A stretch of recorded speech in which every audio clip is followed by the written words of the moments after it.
Добро, еве не на третиот панел од за мене многу поучната дискусија. Претходните две, морам да признам дека ме научија работи за кои што не бев сигурен дека ги знам, но секојаш се учи. Пред вас имате, се разбира, еден класичен корисник на информации, според оваа формулација тука, бидејќи да се биде министер 4 години и кусурот или 5 години член на Совет за безбедност, подразбира, ако не нешто повеќе, да користите класифицирани информации од таков карактер. И сега ова го кажувам за да не да ја сведам ситуацијата до абсурд, туку за да се соочиме уште еднаш со нешто што веќе денеска го констатиравме, дека целта на овај закон, како и претходните,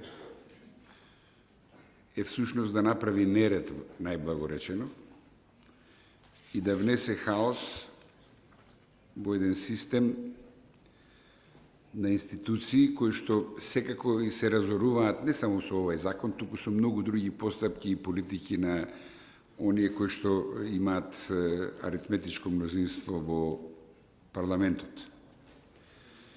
Значи, во таков еден контекст на интензивно рушење, на констатирано интензивно рушење на институциите, бидејќи формулациите содржани во извештаите на Европска Унија за напредокот, тоа јасно го нотира, тоа не мора да биде констатација на ваков или слични панели, туку тоа е констатација на релевантна институција кон која што се обраќаме и до чии што оценки држиме. Меѓутоа, по кој знае кој пат сум запрепастен од нивото на неписменост со кој што овој закон е подготвуван. Замислите, запрепастен сум од тоа што пред малку Дамјановски го спомна дека всушност овај закон не предвидува двостепеност на постапката. Значи, основно уставно начело, едно од основните уставни начела, двостепеност на постапката. Да не зборувам за овие работи кои што Соповски зборуваше за непрецизности кои што не се субтилитети некои академски, па сега ние тука ќе дебатираме околу нив дали може вака, дали може онака, туку се суштински, бидејќи имат реперкусии во понатамошното читање, односно применување на законот. Но, како и да е, се согласивме да влеземе во оваа дебата, едно со цел да сами на себе си разјасниме кој е овај систем кој што ова ни го нуди. Второ, дали е можно да се регенерира системот, се разбира, за да тој почне да функционира и да продуцира законски проекти кои што се нормални и кои што ќе бидат усогласени со она што е регулатива на цивилизираниот свет. И на крајот на криштата, импликацијата од сето ова ние не мора да изговориме, не мора да ја запишеме, не мора како заклучок да ја стои некаде, е очигледно дека систем кој што продуцира вакви закони, а тоа не се плод на неписменост елементарна, туку се на намерна неписменост, заслужува некаков поинаков диалог со него, отколку овој обид на академизирање на ситуацијата, односно обид за цивилизирано укажување на тоа дека некој греши. Во таа смисла, се разбира, го загатнавме прашањето на службите во наводници, овај пат ќе го употребам, иначе да утринава без наводници ќе го употребев, односно органите на државата, кои што се всушност надлежни да го остваруваат тој цел систем на безбедност во државата, секој во својот сегмент, и државата да ја има некаква имуност, некаков имунитет од тоа да биде заштитена како однатре, така и однадвор. очигледно нашата заштита одвнатре многу слабо функционира, бидејќи да стигнеме до овдека до каде што сме, предпоставам дека не е резултат само на недостиг на демократска култура.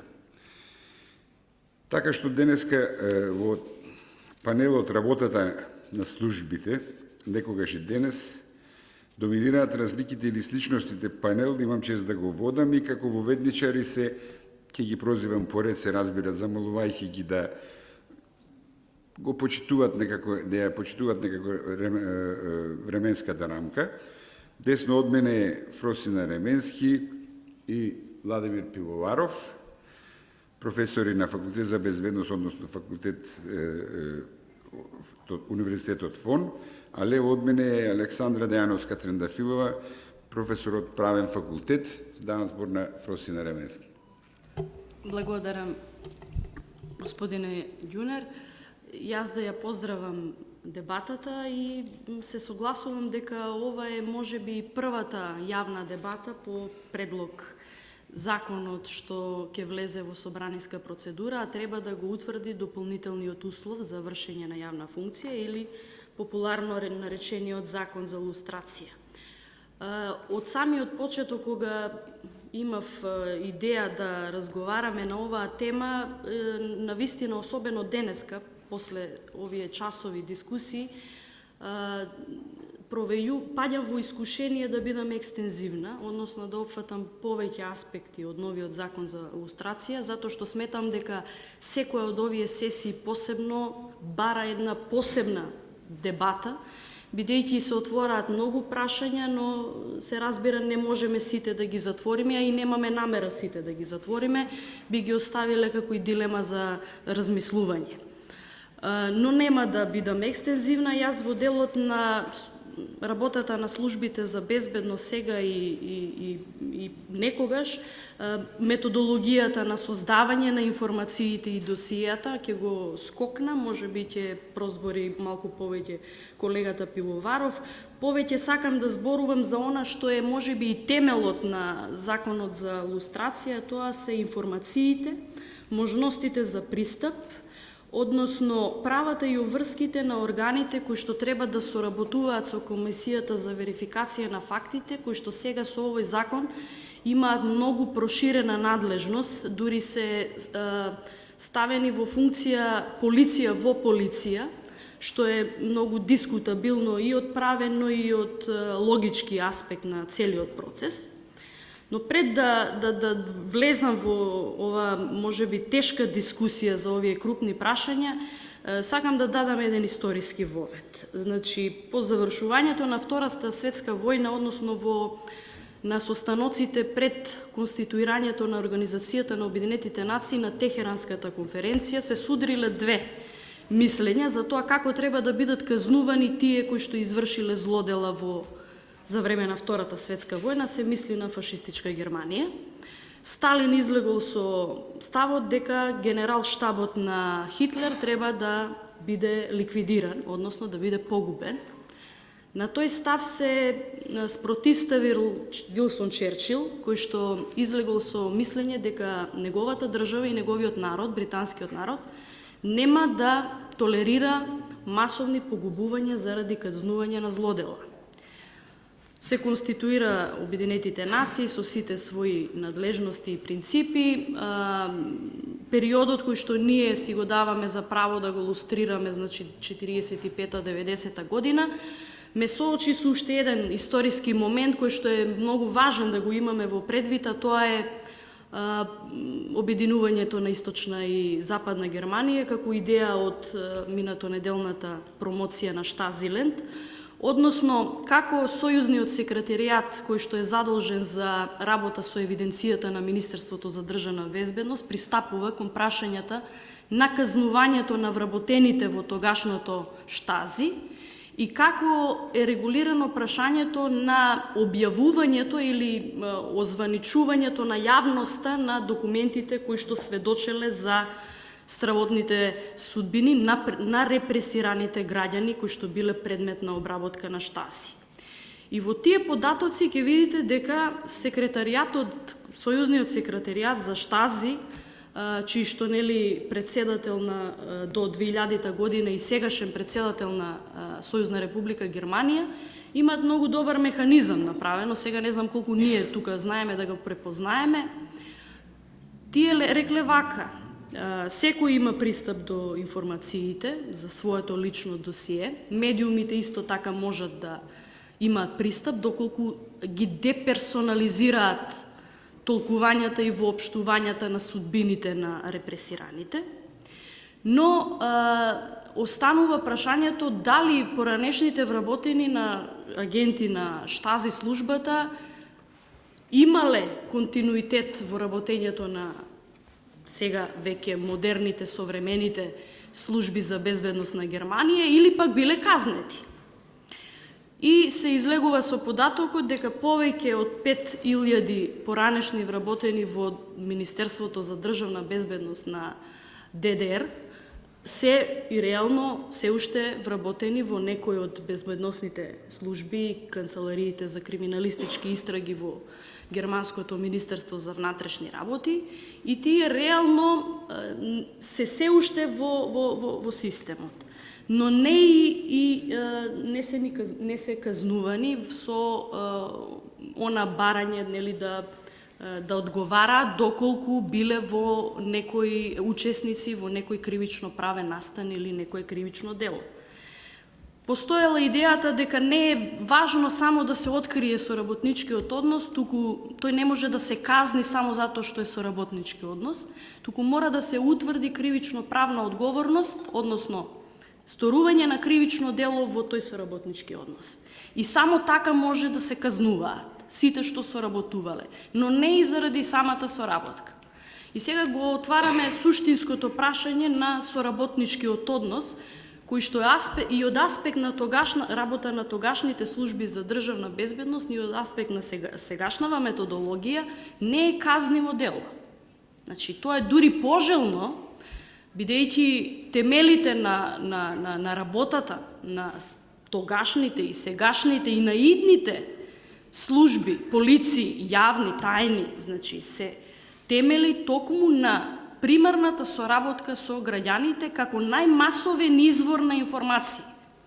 И вие сега ако кажувате дека ќе удрите по изворот на информации, го надоврзувам моето чудење на предлагачите на овој закон како не успеваат да го дофатат моментот на кој што еве подсети професорот Фрчковски дека тоа е атак и на правниот, но и пред се на безбедносниот систем на Република Македонија.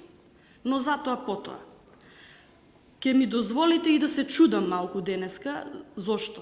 Затоа што на оваа дискусија која што се води за така важен закон кој што предиспонира услови за една правна несигурност и еден хаос во општеството, не присуствуваат органите кои што треба да бидат соработници со Комисијата за верификација на фактите.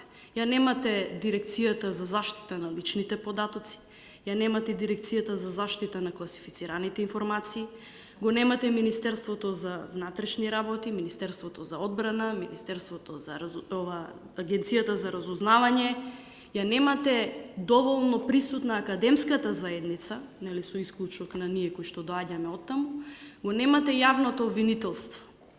Во најмала рака да се произнесе за тоа дали може да се покренува одговорност за дела кои што не се пропишани во кривичниот закон, дали може да се казнува за дела кои што не се казниви дела во актуелниот кривичен законник. Но еве да оставиме дека нели со целата ограда дека западнавме во замката да дискутираме за еден крајно нелогичен предлог закон. Јас повеќе овие дискусии денеска би ги толкувала како едно можно укажување за понатамошен мониторинг и лоцирање на кривична одговорност за секој кој што ќе се дрзне да го прекрши ова што е наведено во законот. А тоа дава, верувајте, многу широки основи за кривично гонење. Прво за тие кои што ќе се обидат да кренат два прста на ваков прво неуставен закон, а второ закон против сите да кажеме, законски обврски на работата на органите кои што треба да бидат во соработка со Комисијата за верификација. И тоа сега ќе речете зошто е тоа така. Предлагачите на законот примерно нели се врзуваат за законот за пристап до информација од јавен карактер и претпоставувам за овој закон за класифицирани информации донесен една година претходно, сметајќи дека нели после 2006 секое лице може да има пристап до она што го интересира, доколку нели има безбедносен сертификат да провери, да истражува и така натаму. Но би било добро ако е така. Се соочуваме со бројни забелешки на примената на самиот закон за пристап до информација од јавен карактер и тоа за многу поневажни информации, како статистика една обична, а да не зборувам за она што е класифицирана информација со сите почнувајќи од државна тајна, строго доверливо или интерно. И тргнуваме од тука. Овој закон е спротивен на законот за работа со класифицирани информации и обврската на министерствата кои што располагаат со класифицирани информации со посебни правилници да го уредат работењето со тие информации. Еве да кажеме, бидејќи се спомнуваат соработничките досиеа на претходниците на сегашнава УБК или СДБ, со оглед на важењето на законот, значи и Управата за безбедност и контраразузнавање до 2006 има обврска по овој закон, тоа е спротивно на правилникот за класифицирани информации на Министерството за внатрешни работи, каде што, да не ги набројувам сите информации, таму се е класифицирано, дури комуникацијата и информирањето помеѓу внатре во Министерството се класифицира како во зависност од степенот на информацијата. Меѓутоа, ако веќе зборуваме за досиеата за соработник, што не е исто за досиеа за лица, тогаш со степен строго доверливо се класифицира документацијата, значи се мисли на досиеа, архивски фондови и сите облици на информирање во управата. Информации и планови за превземени оперативни акции и оперативна обработка и оперативни акции во тек. Значи, за да примените ваков закон со вака воспоставена временска рамка, треба најпрво да направите една реформа, системска реформа, што ќе ви го овозможи законското применување на ваков, условно кажано, закон што ќе се прифати. А тоа е, прво, да имате функционална правна држава и гаранција за правната сигурност на сите кои што ќе бидат субјекти засегнати и оние кои што треба да илустрираат. Понатаму, да се обезбеди претходен услов за професионално спроведување на лустрацијата. Треба да има деполитизација и департизација на институциите кои што ви се иматели на информации од ваков тип. И на крајот, за да имате третиот услов, можеби најважниот, за да има лустрација согласно сите европски препораки, она што го спомна колешката Коруновска, а малку се провејува и се занемарува некаде во точката 16 ги гледам раководните лица со должности и овласувања, воени, цивилни, старешини на армијата, на Министерството за внатрешни работи, на агенциите за разузнавање. Значи, тие мора да... гледајте го абсурдот сега. Тој што треба да ви ги подготвува и да ви ги дава информациите, комисијата истите тие треба да ги илустрира, согласно овој закон. А тие воедно се наредбодаватели, извршители и корисници на информациите. Абсурдот е толку голем што не можем да го догледам.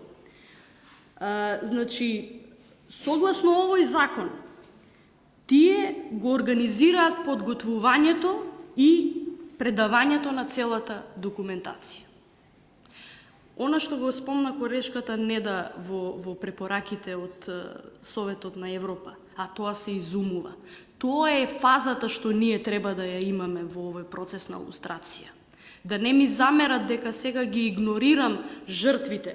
Меѓутоа, ако го гледаме образложението на закон, предложението и онаа хронологија, 2000 година имавме закон за пристап досија за лица водени од службата за државна безбедност, кој што траеше до 2002, а биле предмет на обработка на безбедносните служби. Но до 1991 година тие материјали се архивирани, значи се декласифицирани и согласно Законот за архивска граѓа се отстапени на архивот на Република Македонија. И лицата кои што беа жртви, значи не беа тоа лица кои што биле соработници на службата, туку тоа беа лица за кои што се воделе оперативни обработки, предходни оперативни обработки, оперативни контроли. Значи лице кое што било интересно за службите, од нему само познати причини. Понатаму се донесе Законот за правата на прогонуваните и затвораните лица за идеите на самобитноста на македонскиот народ и неговата државност и на членовите на нивното семејство, и на крајот, значи во 2006 година се донесе Декларацијата за извинувањето на жртвите и режимот. А режимот, значи, од 45 до 90 година. Значи, ние со жртвите воопшто не се занимаваме, а тоа се тие закони кои што реално целта на лустрацијата е да се занимаваме токму со тие жртви. Јас ова повеќе би го нарекла, што денеска го имаме, повеќе би го нарекла закон за казнување на соработниците и закон за овозможување на постоечките старо-нови механизми на работа на службите за безбедност во Република Македонија. Но ајде да продолжиме понатаму, значи има многу поинтересни точки кои што се за дискусија. Секако, да. Постапката за пристап, откривање и употреба на документите на државната безбедност е уредена со овој закон, меѓутоа комисијата е посредник во пристапот до информации на оваа документација, но не и граѓаните кои што треба да имаат пристап доколку се повикуваме на Законот за пристап до информација од јавен карактер. Многу интересно е вториот член. За извор на информација во смисла на овој закон се сметаат и оригиналните документи чувани од поединци или правни лица и предадени на комисијата. Тука веднаш се отвара прашањето кој можел да има пристап до досиеата и дали ние денеска зборуваме за архивска граѓа, документација на службите за безбедност и за приватно колекционерство на соработнички досија. Ако се знае дека кражбата на службена документација од секогаш било казниво кривично дело, јас би сакала овој закон да се усвои и да го видиме тој што прв ќе донесе досие, да видиме од каде му е и како го добил. Значи, самиот корисник на информација не може да ги користи информациите за приватни цели. Значи, тој може да го користи и денеска. Класифицираните информации може да ги користат ограничен број на луѓе кои што имаат безбедносен сертификат согласно тие степени на класификација на информациите. Меѓутоа, тоа не им го дава нив правото тие да си прават копии и истите да си ги носат дома и во некое друго време тие да располагаат со таквата документација. Тоа дополнително го отвара прашањето, ако некој го има, зошто тој што треба да го има, го нема? Дали имаме селективно или системско уништување на досија? Фактот што ние имаме лустрација после 20 години, а како што каже колегата Софевски, југословенските закони кои што ги уредуваа работите на службите, воените и полициските, важеа дока 95-93, тогаш зошто да кажеме овој закон не би важел до тогаш? Се подсетувам, повторно ми асоцира Штази Лент. При насетување на падот на режимот на Источна Германија, службата Штази прво што почнала да прави е уништување на досиета во кои што имало евидентирано кривични случаи. значи случаи на убиство, на грабнување, на ичезнување и така натаму.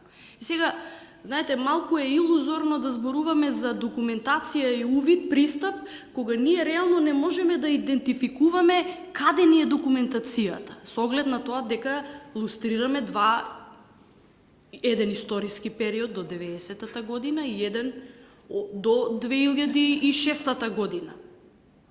Согласно сите закони и сите методологии на работа, Министерството за внатрешни работи, односно сите органи кои што треба да соработуваат со комисијата, имаат законска обврска да ги почитуваат прво сопствените акти кои што произлегуваат од Законот за внатрешни работи, Законот за служба за одбрана, служба во АРМ, Законот за Агенцијата за разузнавање и сите подзаконски акти кои што реално го уредуваат и прашањето на користење и дисеминација на информации, можноста за користење и ограничување, но го уредуваат и она со подзаконски акти кои што повторно се класифицирани како строго доверливи, интерни и така натаму, кои што ви го уредуваат, ви уредуваат методологијата на работа, тоа е агентурниот метод, што ви е предмет на лустрацијата. И сега замислете, законот вели вака: извори на информации од државни органи без оглед на прописите и актите за рокот на нивното чување, уништување и класификација. Значи, овдека комисијата в законот се става над сите институции, им го укинува правото на институциите на работење согласно закон. Му вика дека он мора да му ја даде класифицираната информација на кој што тој е обврзан да ја почитува и да ја штити. А тоа се сите информации кои што се од соработнички однос, од досијата и сите други, да кажеме, информации. Би сакала неколку збора да кажам и за комисијата, иако мислам дека е ставена над сите, да кажеме, институции. Малку е невкусно да зборуваме за професионално вршење на функцијата член во комисијата и целокупната функција на комисијата, ако се има во предвид дека за давање на овластување некој да одзема уставно загарантирани права со решение без можност за доказна постапка и така натаму, пресумпција на невиност и почитување на личните податоци, што исто е суспендирано со важење на овој закон, да имате членови кои што немале никакви други јавни функции, не вршеле никакви други професии, дејности и должности, значи се подразбира дека тоа ќе бидат лица од Агенцијата за вработување кои што нема ден стаж и кои што треба да одлучуваат за многу крупни прашања, што е малку симптоматично. Членовите на комисијата со класифицираните информации пристапуваат согласно закон. Еве го контрадикцијата. Значи, од друга страна, велат ќе се стават на располагање, имаат право да ги барат класифицираните информации, а веднаш се врзува согласно законот за класификација, каде што и повторно нема да имаат право до 100% да ги користат заради обврските и на органите кои што се иматели и создаватели на тие информации, освен ако не се подразбира дека тие треба да поседуваат безбедносен сертификат за користење и употреба на тие информации. Да не должам многу, можеби ќе се вклучам и во понатамошната дискусија, меѓутоа еве повторно уште една нотирање во делот на комисијата. Значи тоа е, можеби добро го кажав, полиција во полиција, самиот факт што треба комисијата им се наредува на граѓаните, доколку и службените лица, доколку бидат повикани на информативен разговор од комисијата, дека мора да се појават, што мене ми е неразбирливо како може да го третираат тој разговор и што се очекува како исход од тој воден разговор. Кадровските промени, следењето на кадровските промени, објавувањето на единствените матични броеви и несметањето на тие информации како лични податоци, мене ми е навистина чудно. Значи, повторно го нотирам моментот. Физичките и правните лица и институции кои поседуваат оригинални документи. Значи, тоа е навистина за чудење. Нема приватни колекционерства во работењето со службената документација која што е класифицирана како строго доверливо државна тајна. Мислам, услов да се користат такви информации да бидат на достап и на академската јавност, меѓу другото и на мене како професор, е тие да бидат декласифицирани и да бидат дел од архивската граѓа на Државниот архив на Република Македонија. И јас како граѓанин, научен работник, да си побарам барање согласно законот и да добијам такви информации. Но и самиот процес на рекласификација, класификација и на крајот декласификација е еден процес кој што е временски врзан. Временски е врзан.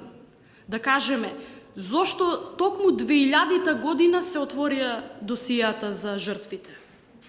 И жртвите имаа пристап до тие информации да направат копија и така натаму. Затоа што поминаа 10 години од осамостојувањето на Република Македонија како самостојна и независна држава и можеби тогаш класифицираните информации како државна тајна или строго доверливо согласно законот за класификација го поминало времето на класифицираност на информација и се остапуваат како јавни. Меѓутоа, замислете, ако една класифицирана информација е заведена 2005, а вие му ја барате 2006, а уште не поминал рокот за класифицираност. Па дури да е соработнички однос, тој не е незаконски однос.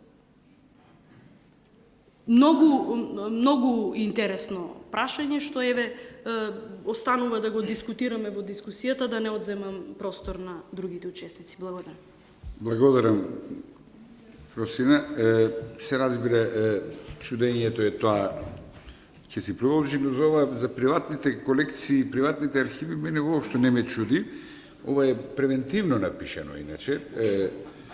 Да, бидејќи е познато дека постојат такви приватни колекции, долгогодишните агонии во некои од службите придонесоа да документите веќе циркулираат на некаква подземна берза и пишувачите и инспираторите на законот тоа сакат да го превенират случајно.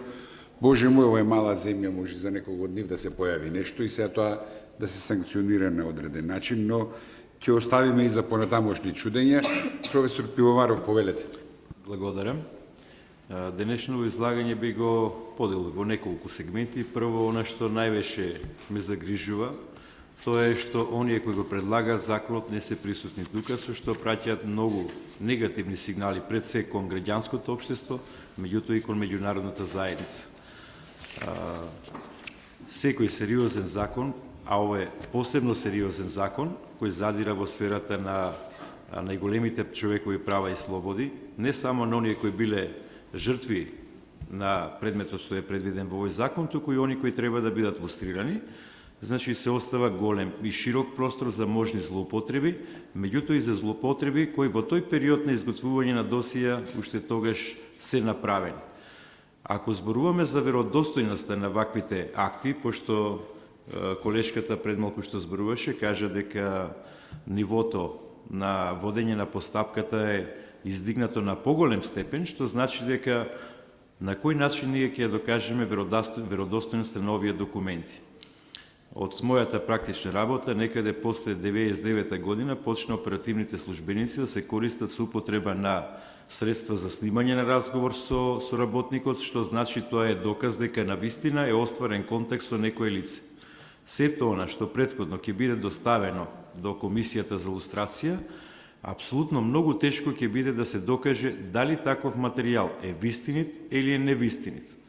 Значи, што се случуваше во тој временски период? Значи, гледав дека малку повеќе поимите на соработник, информатор, агент се помеша. Значи, во тогашниот систем имавме два степена на соработка помеѓу лицата кои доставува информации и службите. Најнискиот степен беше информатор, Повисокиот степен беше соработник.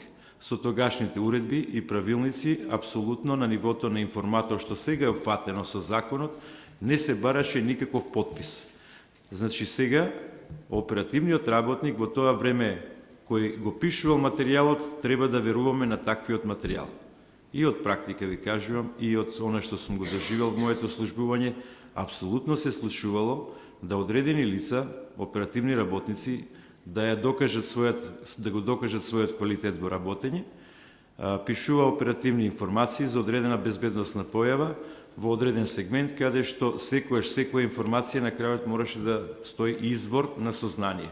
Значи, во извор на сознание запишува одредено име и презиме, кое е во близина на таквиот настан, и во таква ситуација денеска некој ќе се чуди зошто се нашол пред комисија за лустрација, а самиот закон, кој што слушнаме од моите претходни говорници, од професорот Фрчковски, не дава можност да добиете квалитетна одбрана, односно вие не сте во можност да докажете дека навистина не сте имале контакт со одреден оперативен работник, бидејќи тоа е период пред 40 години, пред 50 години, каде што некој го злоупотребил вашето име и презиме. Постапката на формирање на овие информаторски досија, значи тогаш само се става податоци на лицето и се ставаше неговиот символ под кој ќе се води во архивата, за да подоцна, а тој период на информативна соработка траеше подолг временски период, некојаш и 3, 4 и 5 години, за да службата процени дали таквото лице прераснало во сериозен соработник и дури тогаш се оформуваше соработничко досие. Кога зборуваме за моментот на ангажирање на ваквите лица, не знам како комисијата ќе утврди оној сегмент каде што пише во законот да изразил волја свесно да соработува со службите. Знаеме дека во тој временски период многу закони во поранешна Југославија има легитимни права. Пример, законот за патување наши граѓани во странство имаше легитимно право по член 18, колку се сеќавам, да даде дозвола или да не даде дозвола без никаква судска постапка за издавање на патна исправа. Зимам еден еклатантен пример на злоупотреби како се случува. Во таква ситуација, без некој да го праша идниот соработник дали сака или не сака да соработува, директно се оценуваше. Моменти на оцена имало од секоја област, службите тоа многу добро го работат, значи секој човечко суштество има своја слаба точка. Чим ќе ја детектира таа точка, а тоа лице е предмет на интерес, значи во таква ситуација под закана тоа лице почнува да соработува. Тука е главниот момент, каде е волјата. Значи, ваквите лица никаде во службените документи кои ќе ги чита Комисијата за лустрација, никаде нема да стои наведено дека тој под закана и присила ја почнува соработката со службата.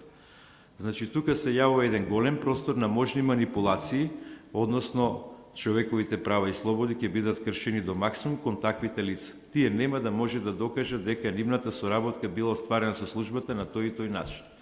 И кога била остварена соработка под притисок на уцена, и натаму се надоградуваат можните злоупотреби. Во кој правец? Значи, соработникот доколку полека ја откажува соработката, оперативецот и натаму продолжува да пишува материјали, во кои материјали го евидентира името на лицето кое било претходно под присила ангажирано. Ако го посматраме овој принцип на работа, значи веднаш во законот може да заклучиме дека веродостојноста на сите документи, а морам да цитирам еден разговор со председателот на комисија во кој ми кажа дека сите документи кои ќе ги достави УБК и званичните институции ќе бидат за него веродостојни. Ама не може така, тоа не е право, тоа е неправо. Значи ние со ваквиот законски проект се враќаме со децении и децении наназад. Зошто го велам ова? Затоа што акузаторната постапка, постапката на обвинување, да кажем 18-17 век во регионот тогашните закони велеле се што ќе донесе обвинител, се е вистина. Ние токму така постапуваме во ваквата постапка. Значи немаме можност да им дадеме право на одбрана. Од друг аспект, комисијата која ќе постапува со ваквите досија, бар до сега во практика не применила методи со кои ќе може да утвори дали документот е веродостоен или не е веродостоен. Тогашното оперативно работење на поранешните служби укажуваше на тоа дека прибирање податоци за одредена безбедносна појава се потврдува од повеќе извори, што значи треба да имате повеќе соработници да ви потврдат одредена појава, како денеска ние што го викаме по НАТО стандарди, степен на веројатност на информацијата која добила службата. Значи, во ваква ситуација треба да имаат во предвид која ќе почнат со работа. Јас се согласувам со професорот Спрчковски дека ова нелегитимно, неуставно. Меѓутоа сум свесен дека ваквиот закон е еден временски период додека дојде до Уставен суд ќе профункционира. Значи, во таква ситуација им препорачувам на илустраторите да имаат во предвид момент на криминалистичка лингвистика. Тоа е нова наука од криминалистика која некаде 60-тите години почнува да вирае во Англија и дава добри резултати. Секој од нас кога пишува одредени текстови, значи има свој стил на пишување, има свој начин на изразување, свој вокабулар кој го применува и може да приметите, односно комисијата ќе примети дека одреден оперативец пишувал 20, 30, 50 материјала додека траела соработка за примени сознанија и ќе видите дека во сите тие 50 сознанија имате различни текстови, различни надписи кои не се совпаѓаат со карактерот и личноста на лицето кое треба да го илустрираме. До сега ваквиот начин не е применет. Во многу случаи има можност за вештачење на староста на хартијата и вештачење на графолошко вештачење доколку имало пишани текстови. Доколку такво нешто не се оствари, апсолутно е можна злоупотреба. Зошто? Кој гарантира дека денеска на било кој граѓанин кој е политички опонент на оние кои го носат законот, нема да му се креира ново досие? Кој гарантира за досиеата кои се наоѓаат во наведените институции дека во целост ќе бидат испорачени на комисијата за илустрација? Значи, немаме механизам на контрола, како што спомна господинот Тито Петковски во претходните дискусии. Мора овој закон да се надополни, доколку се реши да профункционира, со многу сегменти за да може навистина луѓето да не ги доведуваме на столбот на срамот. Некој вели, па не се работи, како председателот на комисија што ми каже, не се работи за казна затвор. Меѓутоа, очигледно, господинот не ги разбира психичката травма и физичката, она што значи казна ден затвор. Психичкото не се однесува само на лицето кое се илустрира. Ако што гледам во законот е предвидено да бидат објавени јавно сите податоци. Значи, ние доаѓаме во еден период на 45-та година. Ако тогаш било страшно едноумие, по овој принцип денеска е уште пострашно едноумие. Значи, тогаш се докажуваше за ратните богаташи по принцип на колку има од имотот. Денеска се докажува кој колку нени е на волја на тие што треба да го спроведат законот. И во таква ситуација се плашам дека ваквиот закон може да прерасне во политичка борба помеѓу политичките партии, а не во суштина да исполни формата за која е наменет. И на крај само накусо на некој небулози ја велам во законот, накратко ќе се отфрнам, бидејќи времето ми е при крај. Значи, уште пред година дена на претходната моја дискусија во ГЕМ, кажав дека постојат приватни архиви на сите неодговорни поранешни функционери во МВР и така натаму, кои своите позиции ден денеска си ги чуваат токму со таквите досија кои ги извадиле од службите и во таква ситуација тие профитираат. Токму таквите лица денеска треба да бидат опфатени во процес на илустрација, а не да бараме од нив да достават документација до комисија за илустрација. Прво тие сториле кривично дело, ја поддржувам колешката Просина. Значи, тие прво треба кривично да одговарат за тоа што го правеле. Значи, тоа е едно кривично дело за злоупотребата и второто кривично дело, најверојатно тие податци ги чуваат за уцена, да се пазарат, не ги чуваат джабе. Значи, ако дојде државата да бара од поединци досија, значи, нема потреба и да го почне процесот на илустрација. Вториот сегмент е колку досија имаме кај нас, бидејќи бевме дел од една заедничка држава, во која заедничка држава во Белград нормално најбитните државни досија се наоѓаат таму. Знаете дека при распадот секоја единка која имаше своји представници во сојузниот секретаријат се обидуваше на секој начин за својата држава да избори подобра позиција, а тоа е многу битен момент и многу досиеа кои се однесуваа за соработка на македонски граѓани сега се наоѓаат по републиките во поранешна Југославија. Не се само во Белград, имаме и во Загреб и така натаму и така натаму. Тоа беше во членот 2. Потоа во На комисија се дава улога на откривачка дејност. Значи, комисијата, откривачката дејност нема капацитет да ја спроведе нито овластување законски, така што таа, колку што гледам од законот, е зависна од другите институции кои ќе ги достават потребните документи за илустрирање. И тука се јавува прашање што ќе достават, што нема да достават, што сакаат да достават, значи каква е нивната желба. Потоа вели комисијата собира, истражува, анализира и оценува документи. Се прашувам врз основа на што ги оценува документите, врз основа на тоа што е веродостојно, што го пишал некој оперативец пред 50 години, каде што може би злоупотребил. Значи, затоа велам опасноста е претходно да расчистиме дали тие досиеа се вистински, значи дали постои вистинска соработка или пак постои конструирано досие. Член 18 вели дека соработката е свесна. Знаете дека волјата во кривична постапка најтешко, свеста најтешко се утврдува при секое кривично дело, а не кај овие, да не кажам, сега ние ги санкционираме ваквите соработки, нешто што било пред 50 на години да биде утврдено со документи. Утврденоста на документот е голем проблем во докажување на веродостојноста. Во делот на настанатите штети, каде што се вели дека друго лице се лишува од одредени права и слободи, односно некој се стекнал со одредена имотна корис. Барем досега не сум сретнал во процесот на илустрација дека е утврдено која е точната штета на лицето кое е претрпело штета од ваквите информации, и од друга страна која е користа, материјалната или нематеријалната, за лицето кое ги давало информациите. И тука ќе се остави голем простор за можни манипулации.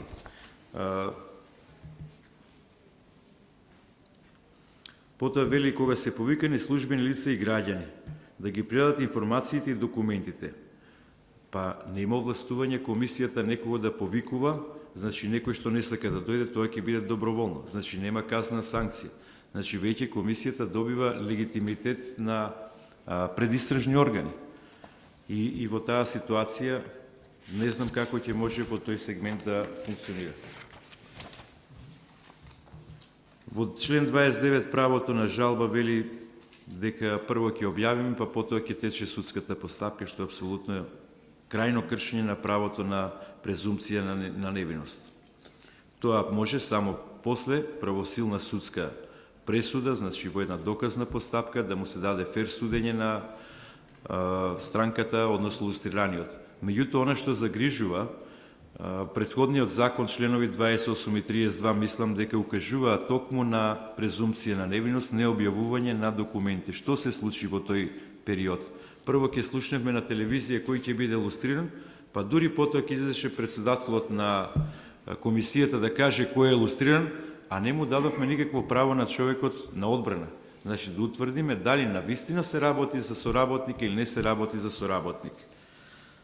Значи, по ова што се случуваше, ценам дека и во иднина, доколку профункционира ваквиот закон, ќе продолжи да се случуваат ваквите линчови.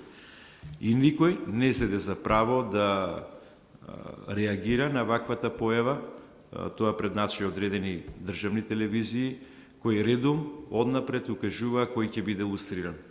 Што значи дека крајна и тенденциозна е намерата на законодавецот. Доколку постои доказ за соработка, никаде не е дефинирано што е доказ. Не е доказ обичниот лист хартија што ќе се добие од УБК на кој пишува дека се сретнале оперативецот и одредено лице. Тоа не е доказ.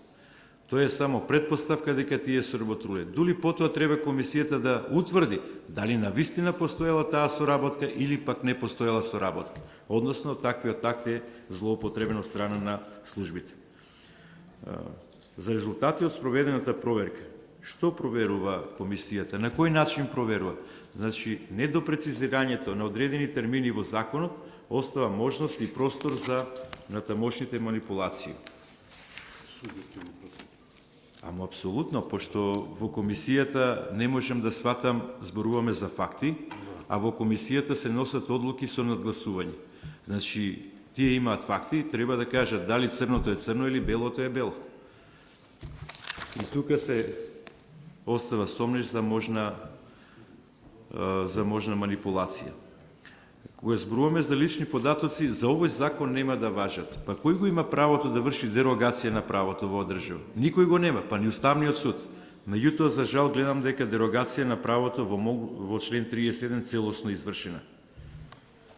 По конечно решение на комисијата, лицето нема право на жалба. По ова е она старата што ја велиме, кадија те тужи, кадија те суди. Значи, објавување на одредени документи кои би ја загрозило државната безбедност не треба да се објават. Па самиот закон, ваков каков што е, и досегашната практика на комисијата, јавното објавување од страна на председателот на ваквите доселја, па сами ја загрозија соработка. На крајот би сакал нешто од стручен аспект да укажам во врска со негативните импликации на ваквиот закон врз безбедноста на Република Македонија.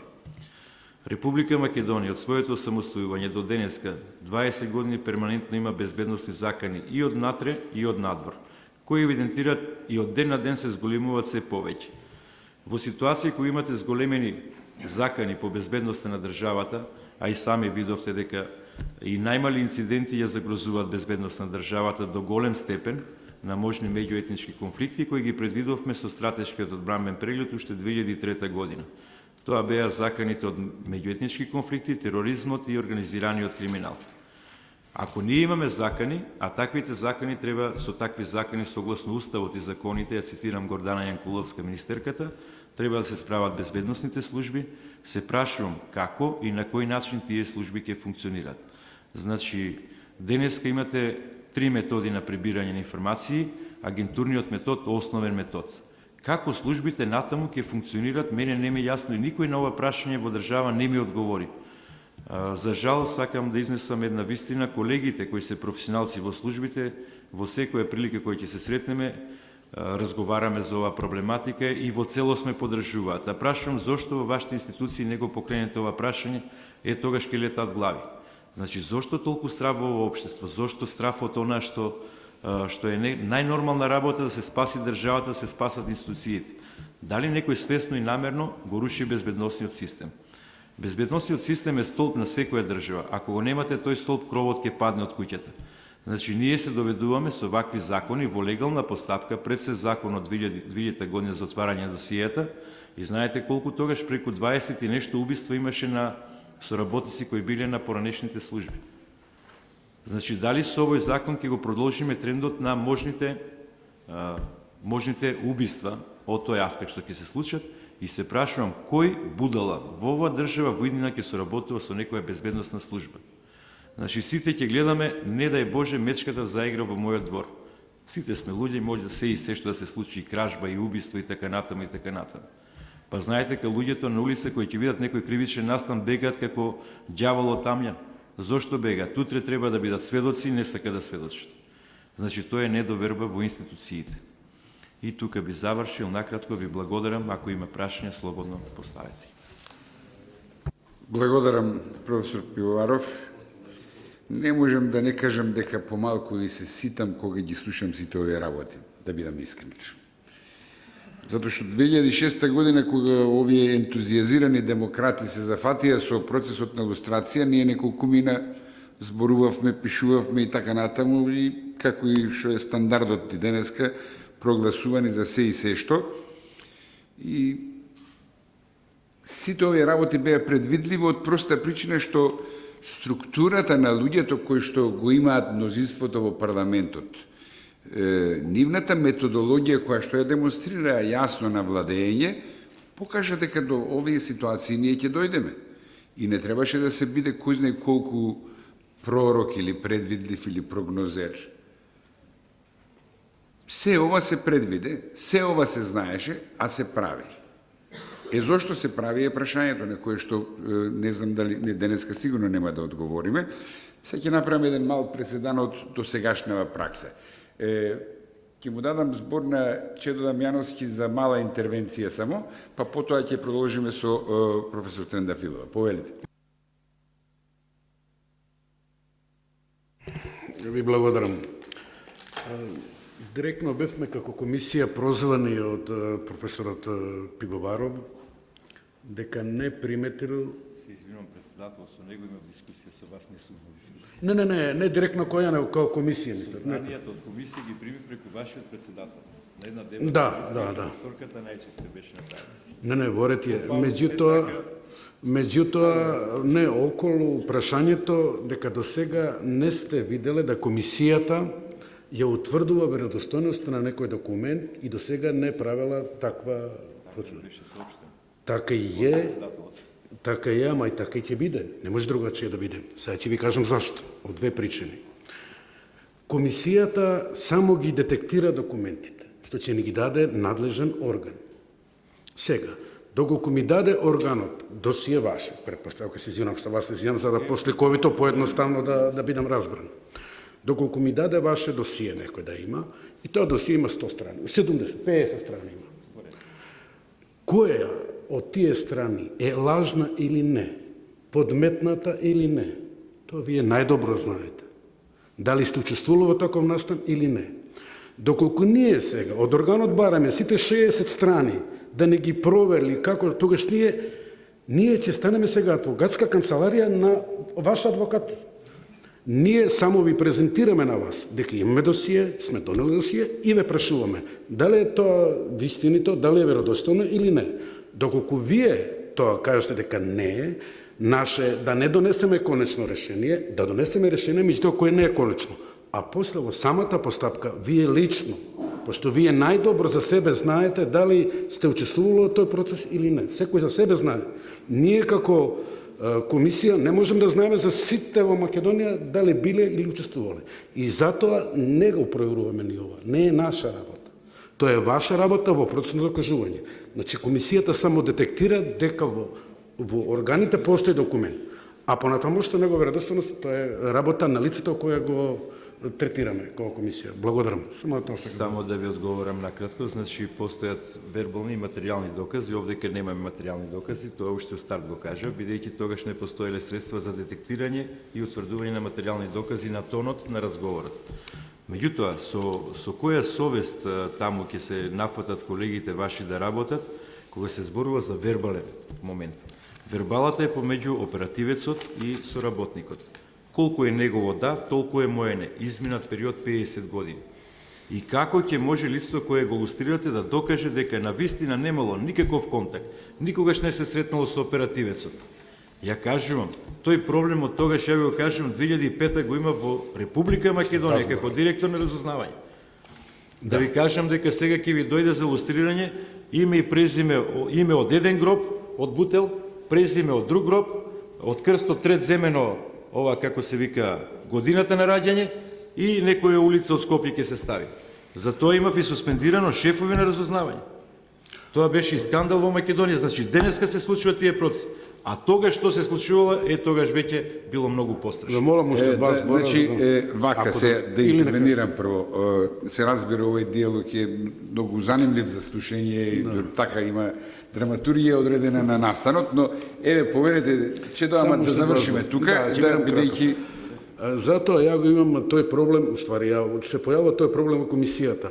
Основа само треба да биде регистрација, не вербална дискусија или некој извор, извештај на некој, него доколку има регистрација на тоа лице, тоа е за нас доволно за да ние видиме дека е соработник. А после проценуваме типот на соработка.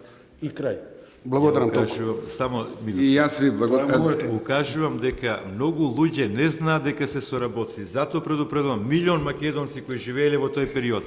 Нека се стремат да се плашат дека можеби некој ги завел во тие евиденции. А он ќе си докаже во суд, нема ние на комисија откажа. Имам документ. А со што ќе докаже? Вие документ тој избор. Ја ќе кажам дека не. Да, угаснете ги микрофоните. Значи, предупредувањето е драгоцено, особено на тие што се подготвени секогаш поинаку да мислат. Тие нека бидат спремни, доколку ова биде така како што биде, нели, како што е запишано. Јас ви се извинувам, професор Трендафилова, повелете. Благодарам. Да се има привилегијата да се биде последен излагач, значи да се биде најкраток, затоа што во голем дел, односно скоро во се согласувам со претходните излагачи. И мојата улога во моето излагање ќе биде малку поинаква од досегашните, односно ќе се осврнам повеќе на прашањето лустрацијска или казнена одговорност. Се согласувам дека законот во голем дел не одговара на она што веќе беше утврдено со претходните одлуки на Уставниот суд, а презема некои решенија од сега важечкиот, кои што се прилично идентични или слични, што значи може да се предвиди дека може би тие еден ден ќе бидат осудени како несогласни со Уставот. Несогласност има на овој закон и со другите закони, што не е прв случај во нашето законодавство. Ретко кога се подготвува и донесува некој закон, се проверува дали тие решенија се во согласност со други закони, па паралелно евентуално да се вршат измени. Ова веќе не го поврзувам со лустрацијата, туку генерално со донесување нови закони и измени на постојните. И има своевидни контрадикции и во рамките на самиот закон, при што ќе укажам на некој од нив. Ќе започнам, ќе се повторам во тој дел со временската рамка. Значи, од 2. август 1944 година до септември 2009. Тука 2006, се извинувам. Детектираме тука два периоди. Првиот период, кога се кршени или ограничувани основните права на граѓаните од политички или идеолошки причини во комунистичкиот режим, и до тука не е спорно. И вториот, се повторувам за да направам паралела со една одредба, кога се кршени, се предпоставува, или ограничувани основните права и слободи од политички, идеолошки и партиски причини од 17. ноември 1991 година до денот на отпочнување на примената на Законот за слободен пристап до информации од јавен карактер. Мене не ми е јасно, или може би јас не сум толку паметна, која е врската со овој закон, дали со примената на овој закон нешто драстично се смени и евентуално тие во наводници служби со постоењето на овој закон ќе престанат да работат на еден начин, дали менталитетот ќе се смени, дали баш тој закон тоа го врзува или нешто друго е во прашање, особено ниту пак достапноста до одредени информации не значи апсолутна достапност. И во Законот за слободен пристап во членот 6 се вели дека имателите на информации може да одбијат барање ако информацијата е класифицирана или се работи за личен податок чие откривање би значило повреда на заштитата на личните податоци, а со сегашниот предлог веќе се исклучува и таа категорија заштита на личните податоци и постоењето на лични податоци за определени лица. Спротивноста, значи, со одлуките на Уставниот суд веќе ја истакнав. Сега, дали може би се крие за това втора временска рамка, логиката дека во тој период, но зашто баш до 2006, институциите и системот се реформирале, затоа што со донесувањето на Уставот не се истовремено донесени и сите нови закони и така натаму. Меѓутоа, ако се врземе за реформата, мора да кажеме дека таа се уште трае во многу сегменти, па тоа значи ајде да го прошириме периодот до бескрај или до денешен ден или до денот на донесување на законот, малку едно апсурдно толкување. Имено, од казнено-правен аспект, првиот кривичен законник е донесен во 1996 година, значи, но и до тогаш, значи преземен е предходниот до 96-та кривичен закон на СРМ од 77 година, кој што со Уставниот закон за спроведување на Уставот од 91 во 92 е преземен и преименуван во Кривичен закон на Република Македонија општи посебен дел, и не е спорно дека не сме биле казнено-правно покриени. Некој може да спори дали тој закон на Социјалистичка Република Македонија соодветствувал во толкава мера за да ние можеме да се заштитиме преку системот на казнена правда, но и тука треба да се истакне дека по усвојувањето на новиот Југословенски устав од 74 година и давање на поголеми ингеренции на републиките, поголем дел од тие надлежности се префрлени на републиките, па и поединечните закони добиваат многу по демократска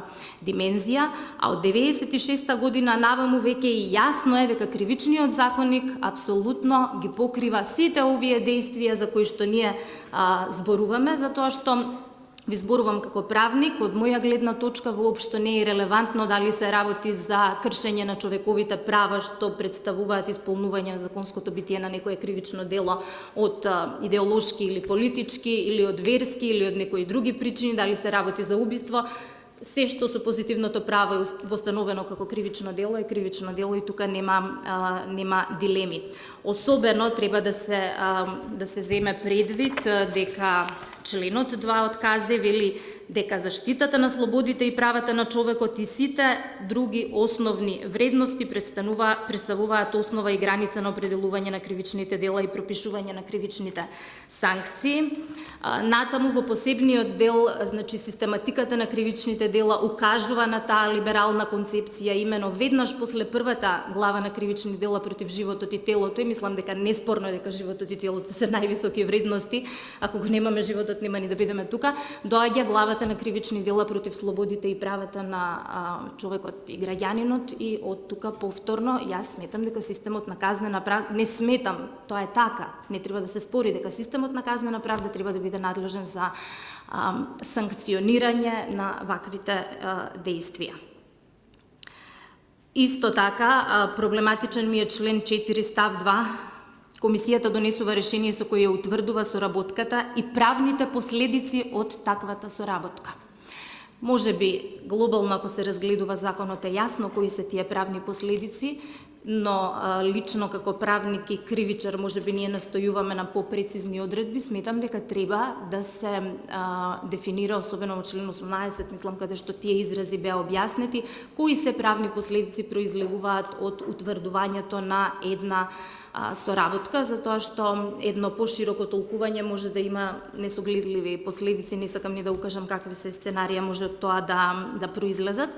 Имајќи го предвид фактот дека дополнителниот услов всушност го лишува лицето за кое што ќе се утврди дека бил нели соработник, дека било соработник, го лишува од правото да се занимава со определена професија, должност, дејност, функција и така натаму. Гледаме дека законот го шири својот опсег не баш само на јавните функции, туку и на професионални дејности и слично согласно националната класификација на дејности. Натаму, евиденција ни треба или процедура?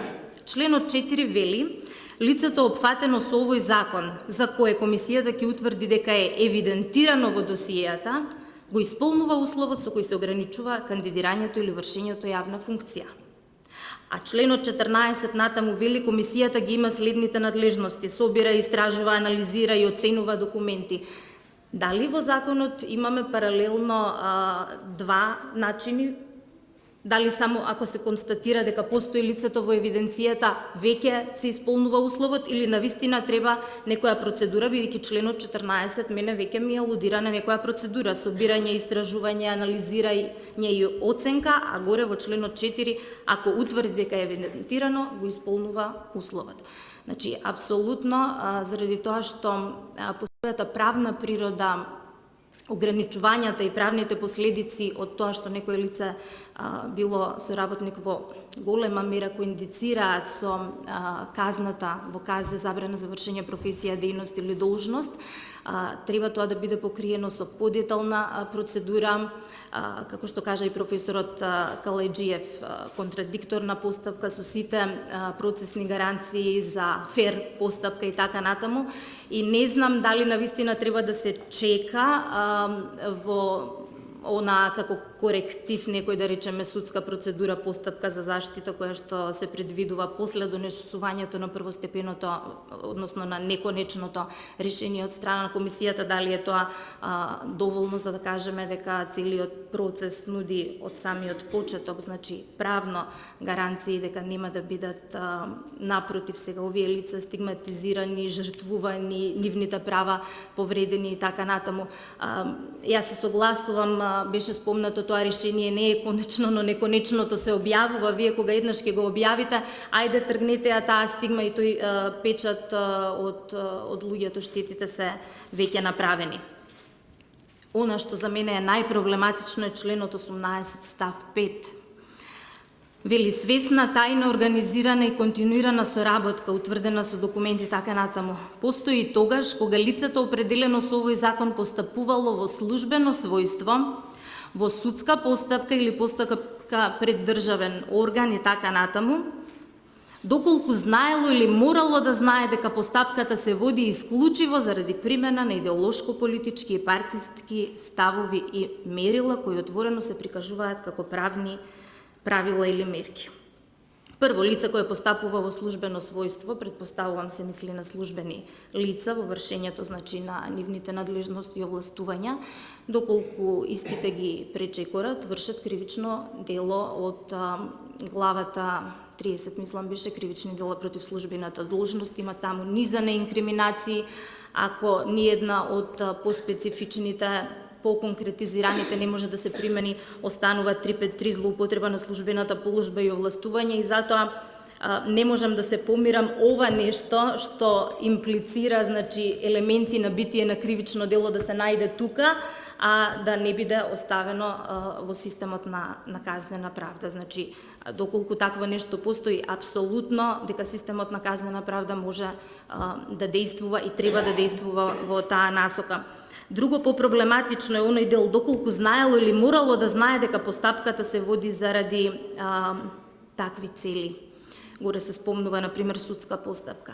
Кој е тоа едно лице кое што може да знае дека една цела постапка во која што имаме голем број на учесници, од подносител на кривична пријава, да речеме судска кривична постапка, јавно обвинителство, судечки судија, истражен судија според се уште важечкото и така натаму, кој е тоа службено лице кое што презело некое действие, може би било и сведок во постапката, има правна должност да знае дека таа постапка се води со такви цели? Дали треба да останеме и тука да се земе субјективниот критериум како релевантен, или напротив, дали постоел некој монтиран или друг процес и така натаму треба да се утврдува преку институциите на системот. Значи, повторно сметам дека и овој дел треба да не биде во делот на лустрациската одговорност. Она што го забележав и искрено исто така ми отвара ни за прашања се ставовите 6 и 7 во членот 18, каде што се дефинира што е наредбодател и што е корисник на информациите на тајниот соработник. Меѓутоа, никаде во законот не ги најдов овие категории. Зошто се дефинира? Дали е тоа техничка грешка, копи-пейст, преземено од некаде па останало? Затоа што ние не зборуваме за одговорноста на овие лица, и ако се отвори прашањето дали всушност тие вршеле поголемо зло, тој што ја издавал наредбата и што целиот процес го водил со кој што се кршени нечии слободи и права, или пак тој што може би само дал некаква информација која што сама за себе и не мора да значи дека произведува такво дејство, туку во контекст на некои други информации и така натаму. Ставив онака на пребарување, неколку пати го смени фонтот, да не е моја грешка, на вистина овие категории натаму ни законот не се споменуваат, може би треба да се коригира во тој дел технички или да се отвори прашањето за таа одговорност.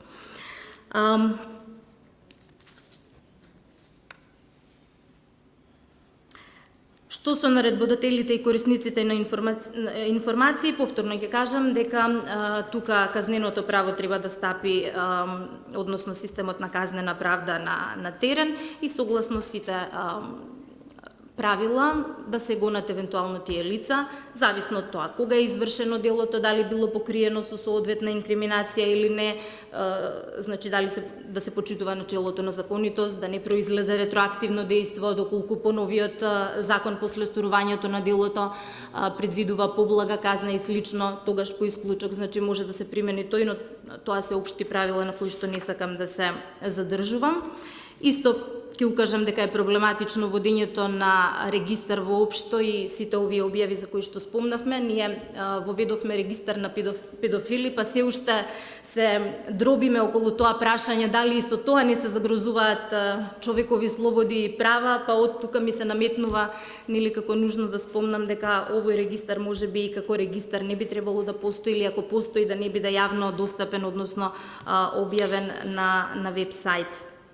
И уште нешто, членот 26 вели утврдување на соработка со органите на државната безбедност се врши за лица кандидати за јавни функции, носители на јавни функции и оние што биле носители на јавна функција во периодот утврден со законот. Мислам дека и по ова прашање се изјасни Уставниот суд, значи ако некој не е кандидат или носител, зошто има потреба да го лустрираме, која е целисходноста воопшто на такво нешто, со оглед на тоа дека и тие податоци ќе бидат објавени, дали едноставно не се повредува нивното достоинство, приватноста и така натаму. И за да биде абсурдот уште поголем, член 33 вели податоците за лицата нема да бидат објавени само во следните случаи: кога лице ќе ја повлече својата кандидатура или ќе поднесе оставка ако веќе е носител на јавна функција 3 дена пред писменото известување и така натаму. Значи постои привилегија за оние што се кандидати и за оние кои што се актуелни носители, меѓутоа ја нема оваа привилегија, односно во понеповолна положба се тие што биле поранешни функционери, а ниту претендираат, ниту се актуелни носители. Според аргументума форциори дотолку повеќе, значи ова решение е абсурдно само по себе. И на крај само уште едно ќе кажам, еве една позитивна критика, да речам. Го поздравувам тоа што е тргната обврската за давање на изјава и тие прекршочни одредби. Заради прекршочните одредби кои што постоje, односно постојат во се уште важичкиот закон. Зошто? Затоа што за овие лица кои што порано биле носители на јавни функции, ако, еве да речеме, јас сум такво лице и сум била соработник, морам да поднесам изјава дека не сум била под закана на прекршочна одговорност и глоба 3-4 евра. Значи, јас сум приморана од една страна тоа да го направам, да лажам, или да лажам, па законот вели тоа ќе се смета за давање лажен исказ, ќе се соочам со кривична одговорност, или ќе се соочам со прекршочна одговорност. Апсурд еден закон некого да тера во секој случај во поголем или помал обем да се себе инкриминира. Така што во тој дел тоа е добро и сметам дека, односно согласно позитивното законодавство и сите правни начала, прекршочните постапки кои што се водат и не се завршени до моментот на, да речеме, влегување во сила на овој за сега предлог закон, треба да се запрат, заради тоа што новиот, условно речено, закон ќе биде апсолутно поблаг закон во поглед на прекршочната одговорност. Благодарам. Благодарам. Сега микрофоните ви се достапни. Повелете да видиме кој уште бара збор. 2, 3, значи 4, 5. Добро, поред тогаш. Повелете. Многу кратко, за да завршам со чистилите што мое денеска од Данте. Очекував дека ќе се стави уште еден аспект на анализата денеска на предложениот текст на законот, но на политичката, меѓутоа, еве јас ќе го споменам тоа. Според мене важен е аналитички дел дека предлагачот на новиот закон за текст во овој, односно новиот законски текст во својот највисок орган на политичко делување има поранешен петти помошник министер за одбрана кој одобрувал досија на соработници во периодот септември 98 септември 99 година. Да не го заборавиме тој феномен. И војската во својот состав има паравоена структура која делува од позиции на безбедност и разузнавање цела година. Од 15 февруари 1992 година до 30 јули 1993 година. Во тој период нема никаков пропис, а има сектор кој делува од позиции на безбедност и разузнавање, тој функционира, работи, создава досија. Тоа е паравоена формација и она како крај на целава приказна, кај вас остава, професорке, дилеми. Правилниците кои им се дадени, а кои се степенувани со државна тајна, затоа и не можете да ги најдете, а се уште како пропис функционира низ законите за одбрана, затоа што во завршните одредби на секој закон поништува нешто претходно, значи поништува одредби, односно поништува закон, тоа е закон од 2001 година, значи ги поништува законот од 1992 година, меѓутоа прописите кои важеле со законот од 1992 година, до донесување на нови продолжуваат да важат. Логиката ја терам правна, И експлицитно, да, и значи важи и ова сега што ќе го прочитам, тоа значи дека соработка можам да остварам и по основ на политичка определба и во соработката може да се воспостави со припадници или членови на терористички групи и организации, да. Се надевам дека со господин Милчев зборнавме ова како посебно. Да се раскопат прописите кои го регулираат однесувањето на безбедносно-разузнавачките властени лица во војската. За полицијата не знам, ви благодарам. Благодарам. Милчин, потоа Еременска, па Жарко Трановски, па Чедо, што да му правам, сам се прогласи за последен говорник, се надам, бидејќи имаше. Да, повелете. Две прашања.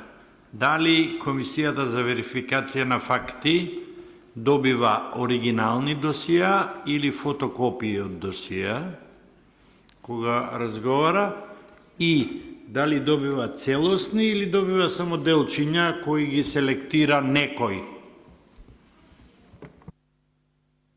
Тоа предпоставувам дека на крајот ќе го замолам Чедо да нотира, иако има и други присутни членови, но ќе видите.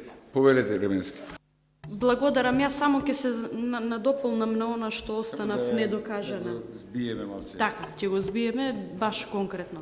За она што останав недокажана во делот на класифицираните информации со кои што располага Министерството и кои се обврските од Законот за класифицирани, како после истекување на времето на класификација.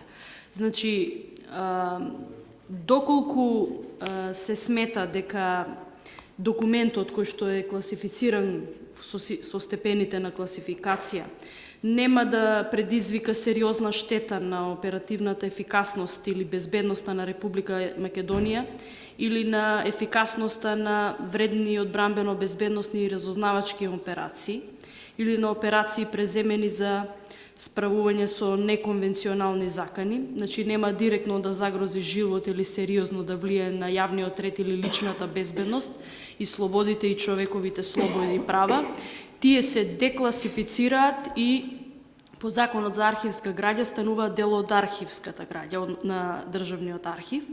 Меѓутоа, во најголем дел, таму каде што има соработнички однос, не досие за лице, тие најчесто по овој закон треба да се уништат. И сега еве ви еден практичен момент да видите како тоа изгледа. Актот на министерот или од него властен работник, кој се однесува на примена на посебните оперативно-технички средства и методи, што е уредено со посебен правилник за примена на посебните истражни мерки на Министерството за внатрешни работи, а ова е строго доверливо класифицирана тајна, после истекот на времето за кое што е класифицирано, во зависност од тоа какви влијанија ќе предизвика, или ќе се декласифицира и ќе стане јавно, или ќе се уништи. Во најголем дел овие акти се уништуваат. И сега, ако се сетите на оперативната акција кампања, кој што резултираше со правосилно судско решение казна затвор 7 години за Љубе Бошковски, на барањето на господинот Тито Петковски до министер за внатрешни работи да има достап во актите, односно материјалот врз основа на кој што е донесена, градена доказната постапка и донесено правосилното решение, велат нема таква документација, по логиката на законот излегува дека таа документација е уништена. Доколку се следи логиката дека актите кои што се водат за операции, за лица, за соработнички односи во одредена фаза може да станат јавни, тогаш зошто би ги немало? Но не може да станат јавни затоа што тука се уредува материја која што директно влие на работата на безбедносните служби. И сега да не биде логиката дека ние зборуваме сега против Министерството за внатрешни работи, тоа сепак си има своја методологија, мене ме чуди непристапувањето професионално кон врската да се брани методологијата на работа и она што е работа на илјадници вработени во тие служби, а тоа е заштитениот соработнички однос. Значи, соработничкиот однос согласно секоја методологија досегашна, значи, до 90-та и после 90-та година е заштитен однос. Значи, обврските се обострани и за тој што го води, односно наредбодавателот, извршителот, создавачот на информации и соработникот. Вели, заштитата на соработничкиот однос е општествено нужна и оправдана заради зачувување на безбедноста. Прво. Второ, заштитата на соработничкиот однос и заштитата на професионалниот авторитет на органот за внатрешни работи е услов со кој што се овозможува непречено функционирање. Ако вие го разобличите тој заштитен однос, авторитетот паѓа и не има попречено функционирање на тие служби. Заштитата на соработничкиот однос по 3 е хумана, како во однос на ангажираните граѓани за соработка со службите за безбедност, независно дали се јавни или тајни, така и во односот на граѓаните на кои се однесуваат оперативните податоци, бидејќи со тоа се штити нивната личност, нивната општествена положба и нивниот углед во самото семејство. Фазите на заштита на оперативните врски, каде што имаме сега соработнички однос, информатор и соработник, така? Се делат во 3 групи. Заштита при ангажирање, заштита во текот на соработката и заштита по престанокот на соработката. Значи, дури и кога ќе имате прекин на соработнички однос, безбедносните служби, имателите на тие информации мора да се стават во функција на заштита на тој однос. Сега, да не изгледа дека контрадикторно зборуваме цело време, меѓутоа, обврските на органите кои што треба да помагаат на таа верификациона комисија се многу поголеми од она што може да се разбере. А тоа е дефинитивно дека ваквиот и сличен закон се директен удар на темелот правен на државата, а пред се на безбедносниот. Не е тука професорката Најчевска, сакав да споделам со нејзе еден коментар за важењето на законот по 17 ноември 1991 дека тој продолжува заради политички, идеолошки и партиски причини. Ние имаме закон за забрана на дискриминација и сите досегашни анализи и истражувања кои што се спроведени како тече примената на тој закон и кои се најчестите поплаки за дискриминација по основ на овие наведените основи, политичката дискриминација денеска во Република Македонија е на прво место. И сега да зборуваме дали овој закон ќе има поверодостојна примена да се примени за 20 години или сега. Затоа што вие имате реално закон кој што ви забранува политичка дискриминација. Тоа веќе е нотирано во закон.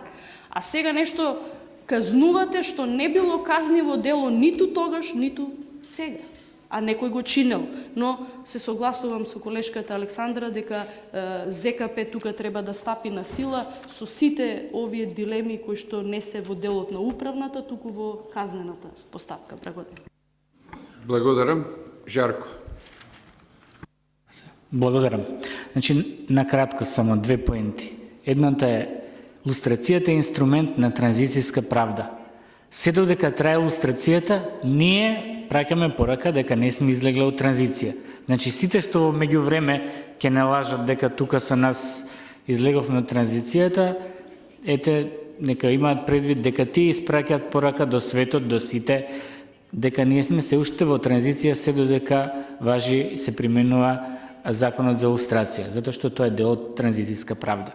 Вториот момент, значи, една од препораките, тука што не испраќа господинот Ковачев, е отворањето на комунистичките архиви, нешто што никогаш не се случи. Тоа за жал во нормалните земји се случуваше во моментите кога доаѓа до оној класичен дисконтинуитет на системот. Значи, имаме прва влада на Клјусев, кој што беше жртва на поранешниот режим. Клјусев пропушти да го направи тоа. Министерот тогашен за полиција пропушти да ги извади архивите, господинот, ако не се лажем, Мјалков беше, и да ги достави на на јавноста. Таму имаше и други министри кои што се историчари и можеа да го отворат тој процес од историска перспектива, како господинот Блаже Ристевски, например, кој што исто така подоцна е член на една комисија за досијата, за да се испитува важноста на досијата. Значи, први кои што пропуштија да го отворат тој процес се токму овие споменатите. И господинот тогаш Стојан Андов беше председател на собрание, можеше да отвори процес на парламентарен процес, господинот Киро Глигоров како председател исто така. Ништо тоа не се направи подоцна, сите имаат други шанси, меѓутоа, ете, остана оваа работа.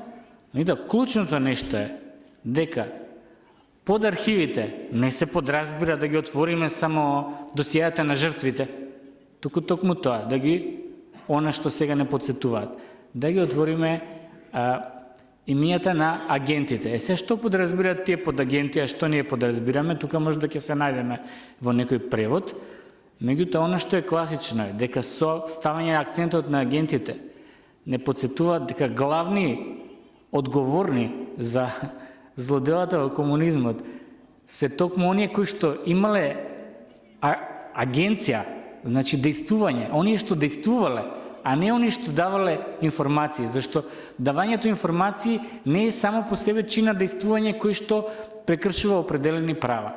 И се додека ние се правиме, со опроштение, наудрени и ги ставаме на страна, како што спомена колешката пред тоа, дека само се спомнати корисниците на информации, оние што издавале наредби, а нигде ги нема во законот, ова нема да биде закон за лустрација, туку ќе биде закон за амнестија на главните прекршувачи на човекови права. Благодарам.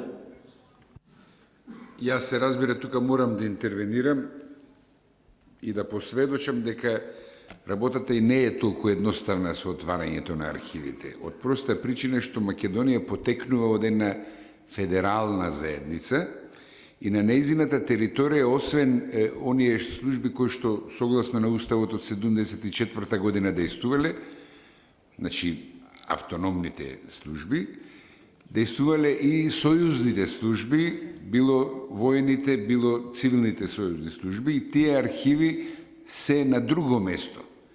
И прашањето на сукцесијата на оставштината на покојната држава во делот на архивската граѓа најтешко се разрешува.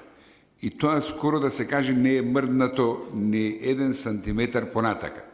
Според тоа, денеска и најсовршен закон да се смисли, тоа да го направи демократска влада или демократско мнозинство со голем капацитет, не ќе може да ја исполни правдата бидејќи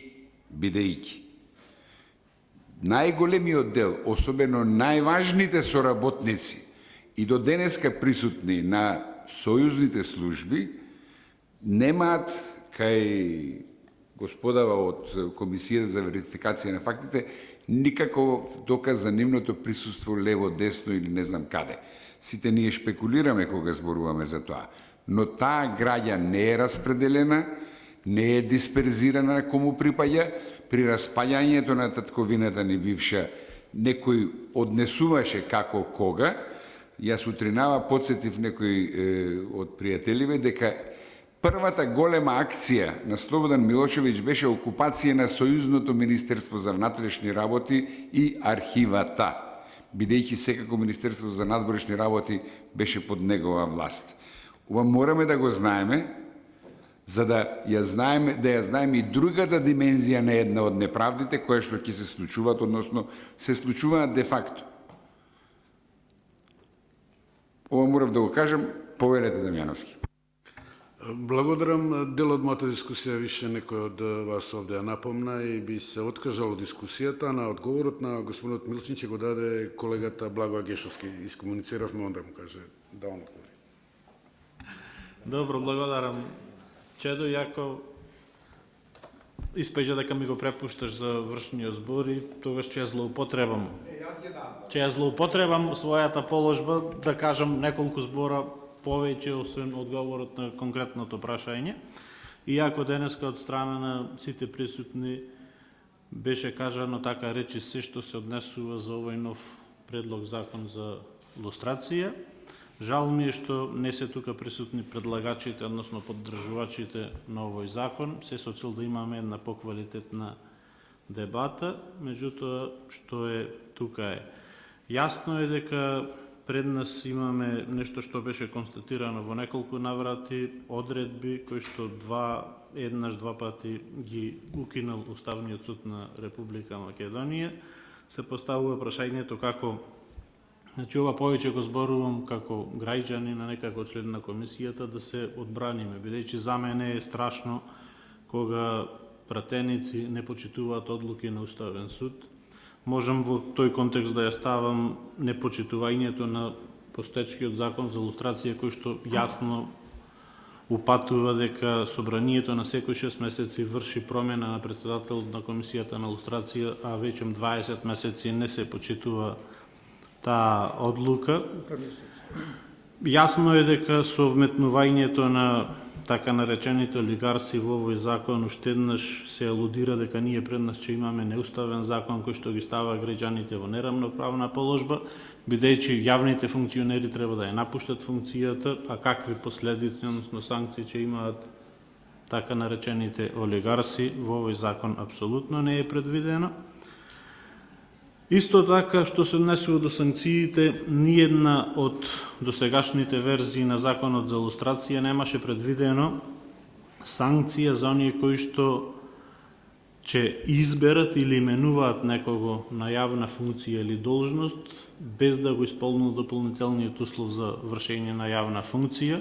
Значи, постоеше санкција ако не поднесите изјава, па ако поднесите лажна изјава, ако се утврди дека сте биле соработник, наредбодател или корисник на тајните информации, тогаш вие треба да се повлечете од јавната функција или да не бидете кандидат, но ако владата, парламентот или било кој друга државна институција избере и именува некого без тој да го исполни дополнителниот услов, за нив не постои никаква санкција. Во Комисијата за верификација на факти ние се соочуваме со еден ваков случај веќе подолг период. Комисијата утврдила дека две лица во една јавна институција не го исполнуваат тој дополнителен услов, меѓутоа тие и понатаму работат и постапуваат, а не се разрешени. Сега се поставува прашањето од една страна протежираме и стоиме за лустрацијата, ама само тогаш кога ни одговара, а во други случаи кога ни одговара се правиме, се оглушуваме на она кое што го сработила институцијата. Понатаму се говореше многу за жртвите. Сега тука не се согласувам со оние кои што говорат за жртвите и ги бараат во законот за лустрација, бидејќи законот за лустрација може единствено да им даде само сатисфакција на жртвите со тоа што ќе ги објави имињата на оние кои што го полнеле нивното досие, а додека жртвите треба да бидат рехабилитирани со закон за рехабилитација. Професорката Трендафилова начна нешто околу објавувањето на имињата и досиеата, или во кој случај нема тоа да се направи. За мен исто така е спорно зошто оние кои што се починати да не бидат објавени дека полниле нечие досие. Може би законодавецот се води од изреката се најдобро за мртвите, меѓутоа за жртвата апсолутно сметам дека е небитно дали оној кој што го кодошел е починат или е се уште жив. Посебно ако станува збор за категорија на личности пензионирани кои што не вршат никаква јавна функција или олигарси кои што нема да сносат никакви последици, дали со тоа се лишува некој лице од една таква морална сатисфакција кога, бидејќи хипотетички може да се случи, некој е жртва од 60-тите години, сите оние кои што го кодошеле и му го правеле досието да се починаат. И значи имаме жртва, а немаме джелати, немаме извршители. Мислам, тоа ќе биде некоја абсурдна ситуација. И сега да дојдам на последното конкретното прашање од господинот Милчин. Комисијата добива оригинални досиеја, без пречкртани, прецртани имиња, со оригинални печати. Може би има документи и во ракопис, секој досие има пописна листа за материјалот кој што го содржи досието и ние сметаме дека пописна листа направена пред 20 на 30 години би требало да е релевантна, веродостојна И тука можеме да спориме и со професорот Пивоваров дека некој измислувал, фабрикувал, меѓутоа комисијата апсолутно нема нити улога, нити надлежност, ни капацитет да исправа неправди кои што се случиле пред 40 и на 50 години и да навлегува дали нешто е фабрикувано или е релевантно. Комисијата тргнува од предпоставката дека она што се наоѓа во официјалните институции е релевантен документ, бидејќи тој таму стои. Сега, навистина би било онако трпно за жртвите да докажуваат или лицата кои што се условно обвинети дека тоа се фабрикувани документи, или комисијата апсолутно тоа нема капацитети да го стори, но и нема надлежности согласно законот. Благодарам. Извинете ако излегов надвор од темата. Јас ви благодарам. Бидејќи никој не бара зборш, можам да искажам задоволство, ако не нешто повеќе од високиот демократски капацитет на дебатата, иако кога би бил на местото на оние кои што го пишувале законот и ако имат диплома на правен факултет да се ја вратат веднаш, констатирам, бидејќи од професори на правен факултет, ај ние другите и така, е констатирано дека е елементарно неписмен. Политички се разбира, злите намери се јасни, недвосмислени и сега на испит е нешто друго. На испит е всушност другиот демократски капацитет, при тоа не го подразбирам под демократски капацитет само умешноста на квалитетно дискутирање, вербално, туку е ставен капацитетот на политичките партии во собранието, дали ќе ја прифатат материјалната расправа за овој закон, или едноставно ќе смислат некои други методи. Јас се разбира, ако мене ме прашате, кога би бил на нивно место, уште многу одамна не би им давал легитимитет на вакви проекти, кои што се очигледно насочени да го рушат уставниот поредок. Со ова работа некој ден некаков релевантен и квалификуван и навистина независен обвинител ќе треба да си има работа малце повеќе. Ви благодарам на вниманието и ви се извинувам за ова малко одолговлечување надвор од оваа агенда што ви беше поделена. Ќе ми дозволите само уште една минута. Ви благодарам, господин Исмаил. Сакам воедно да ви се заблагодарам на сите денешни учесници за вашите конструктивни дискусии. Мислам дека одамна или можеби воопшто не сме имале ваква сеопфатна дискусија на оваа тема, така што мене лично многу ми значеше. И кој што кажа господин Исмаил, стварно мислам дека доста и научивме денес. Напомнавме, рече се сите во своите дискусии, дека изразуваме жалење, меѓутоа не сме изненадени што предлагачите не дојдоа денес на оваа дебата, меѓутоа ние нема да ја пропуштиме приликата да ги сумираме забелешките кои беа денеска дадени и да ги испратиме истите до сите пратеници во Собранието на Република Македонија, меѓутоа и како своевиден одговор на писмото кое што утрово господинот Милчин го презентираше, ќе ги испратиме заклучоците од денешната конференција и до пратениците во Европскиот парламент.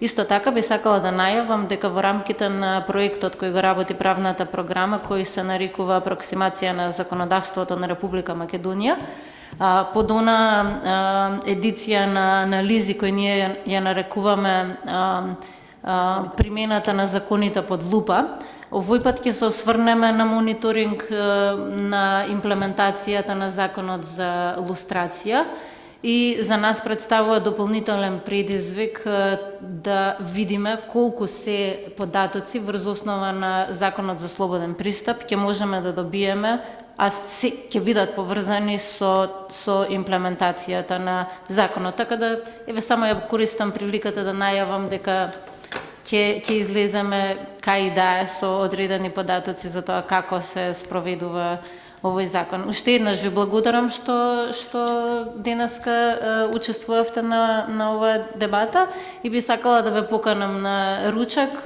лево по скалите во ресторанот Ирис. Пријатно.